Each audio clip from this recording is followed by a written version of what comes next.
देख रहे हैं NIU न्यूज इंडिया अपडेट।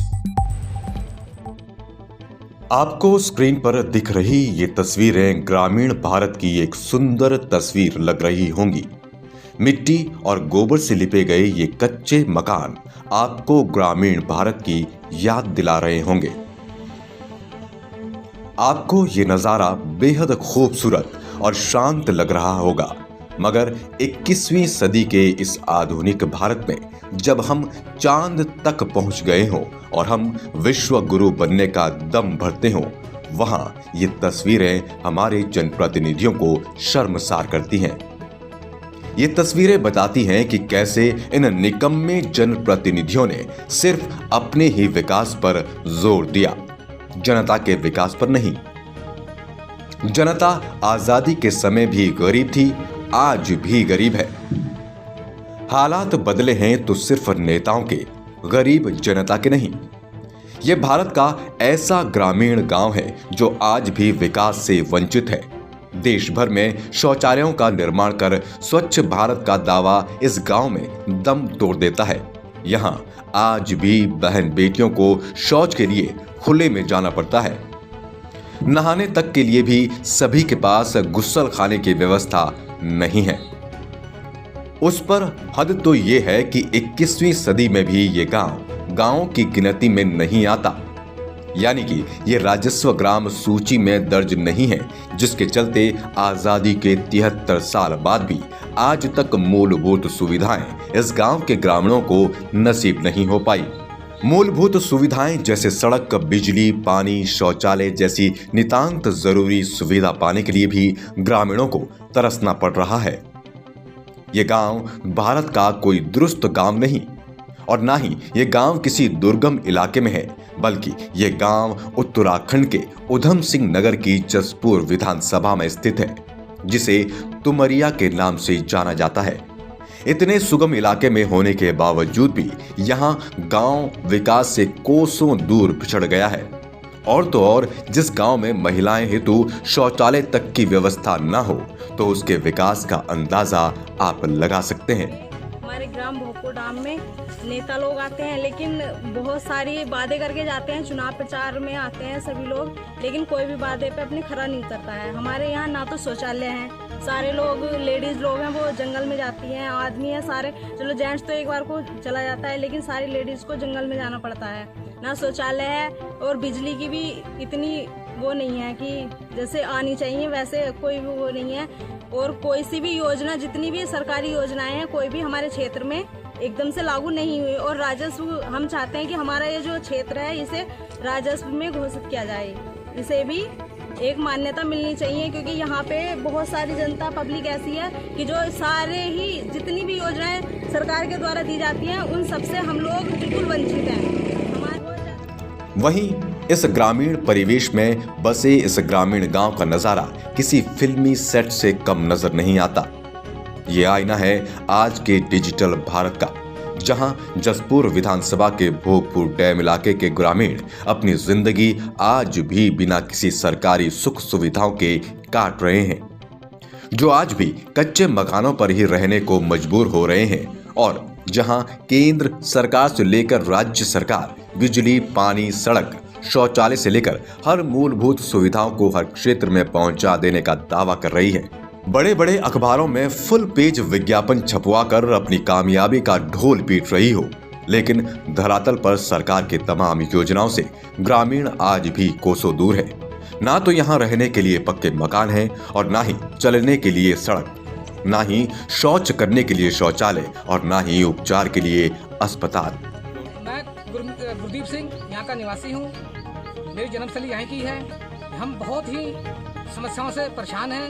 यहाँ पे जितनी भी समस्याएं बहुत ज़्यादा हैं, जैसे कई महिलाएं जिनको डिलीवरी वगैरह होती है उनको बहुत परेशानी उठानी पड़ती है। यहाँ पे रास्ते कच्चे हैं और अस्पताल बहुत दूर होने के कारण काफ़ी परेशानी इनको उठानी पड़ती है। बहुत सारी मांगे रही हमारी सरकार से, अभी तक ये कोई वादे पूरे नहीं हुए हैं और कोई धरातल पे काम दिखता नजर नहीं आ रहा है। चुनाव आते ही चुनावी प्रत्याशी अपने लिए वोटों की भीख मांगने लगते हैं, और वोट मांगने के एवज में गांव के लोगों को सरकारी सुविधाओं से लाभ देने का सपना दिखाकर चले जाते हैं। और जीत हासिल करने के बाद ग्रामीणों से किए गए वादों को हवा हवाई कर देते हैं। फिर इन नेताओं को ना तो जनता से कोई लगाव रह जाता है और ना ही विकास से कोई रिश्ता। गांव के प्रधान का कहना है कि ग्रामीण वासी आजादी के बाद से ही सुख सुविधाओं से वंचित हैं और केंद्र की मनरेगा योजना का लाभ इन लोगों को नहीं मिलता है, जिससे इनकी आजीविका भी भगवान भरोसे चलती है।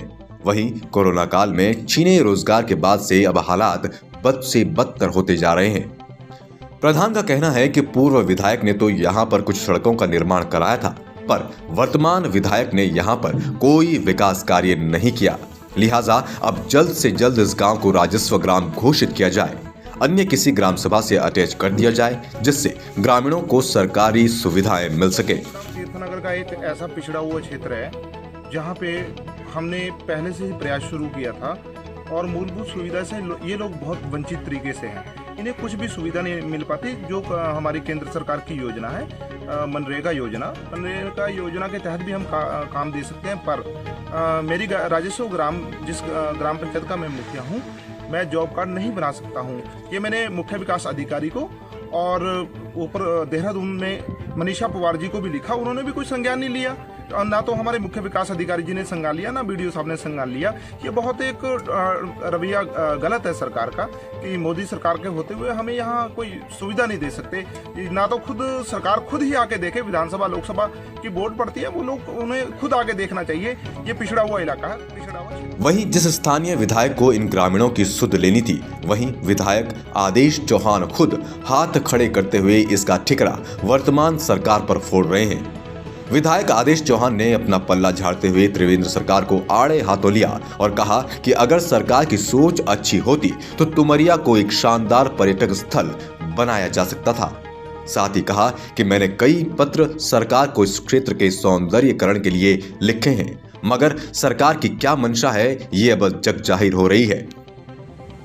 जसपुर में तुमरिया जलाशय हमारा एक बहुत बढ़िया पर्यटक स्थल हो सकता है, लेकिन सरकार की सोच अगर अच्छी हो तो उस क्षेत्र में बसने वाले लोग, क्योंकि वो राजस्व भूमि नहीं है, इसलिए किसी गांव से नहीं जुड़ा। एक बार मैंने उसका प्रश्न लगाया था और मैंने निवेदन भी किया था माननीय मंत्री से कि इसको राजस्व गाँव अगर आप घोषित नहीं कर सकते तो किसी पड़ोस वाली ग्राम सभा से इसको जोड़ दिया जाए, क्योंकि ऐसा बहुत जगह है कि व्यक्ति नहर के किनारे पड़ा हुआ है, उसका डेरा बना हुआ है, तो वो उसी गाँव में जुड़ जाता है, तो उसको भी जोड़ा जा सकता है।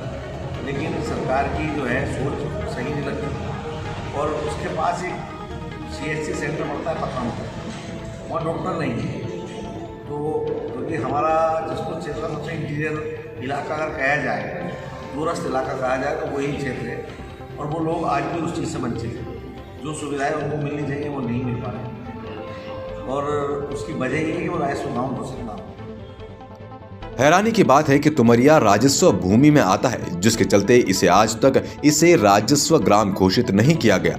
वहीं जिस ग्राम को राजस्व में शामिल कर स्थानीय ग्रामीणों को मूलभूत सुविधाएं देनी चाहिए थी, उसके उलट विधायक इसे पर्यटन हब बनाने का दावा कर रहे हैं। जिस गांव की प्राथमिकता एक शौचालय हो, एक अस्पताल हो, एक बेसिक स्कूल हो, उसके लिए न सोचते हुए जनप्रतिनिधियों के इसे पर्यटन स्थल बनाने का संकल्प समझ से परे है।